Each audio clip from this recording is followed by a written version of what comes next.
After a hot and humid weekend here in central and eastern Kentucky, it actually turned out to be a pretty decent Monday. Yes, sunshine and on the warm to hot side, but the humidity levels actually a bit of a break. A northeast wind really helping us out, but we're going to have to sweat it out. A few more days across the area. Storms should help temperatures back off into the mid and late week. And then looking down the road, how about a little less humid air on the horizon by the end of the upcoming weekend? This is a rarity on our Viper radar, and that is nothing in the way of those pesky pop-up storms that we have seen consistently and persistently over the last couple of weeks. In fact, visible satellite really showing a lot of the cloudiness going away. It's a combination of an upper level ridge of high pressure that of course gets the air sinking and that northeast wind pushing in some drier air. There's a boundary back to the northwest, got some severe weather west of Chicagoland. That's about it.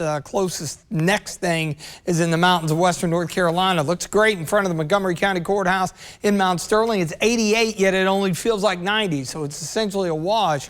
And you could take that breeze that's out of the east-northeast there at about 5 to 10. Jackson County, same drill, 86 at the Mesonet.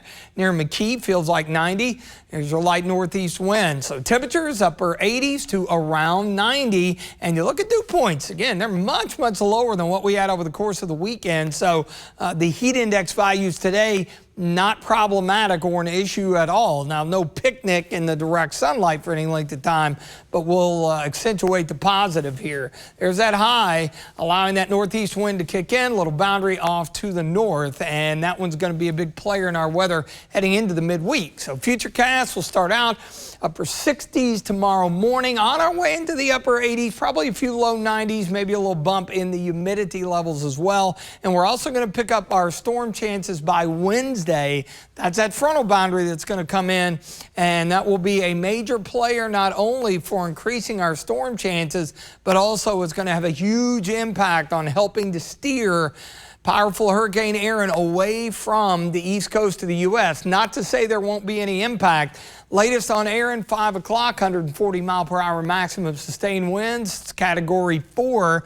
Turks and Caicos here. There's the Bahamas. Looking at the forecast track, it's already turning northwestward, and it eventually will begin to jog to the north. But it's going to expand, meaning it's going to be a fairly large hurricane. You see how close it comes to the Outer Banks.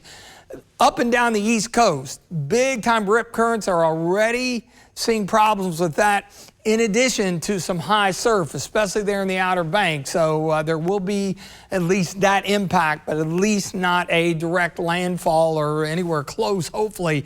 Look at the dip at the end of the muggy cast. Reason for that, let's skip ahead to the weekend. Frontal boundary, little secondary front, low-end storm chances. Look at the legend, 60-65. That's your dew points in green. When those go away, that means you got drier air, and that's what's on the way Sunday into Monday. So it could be a nice little stretch here toward the end of the 7-day.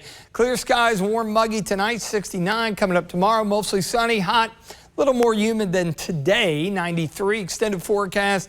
Again, best storm chances Wednesday, Thursday, Friday, just a low-end chance. Of course, see the football, high school football kicking off Friday. Not a bad evening for it. Looking forward to the end of the weekend, especially into early next week. Pretty comfortable with highs in the mid-80s.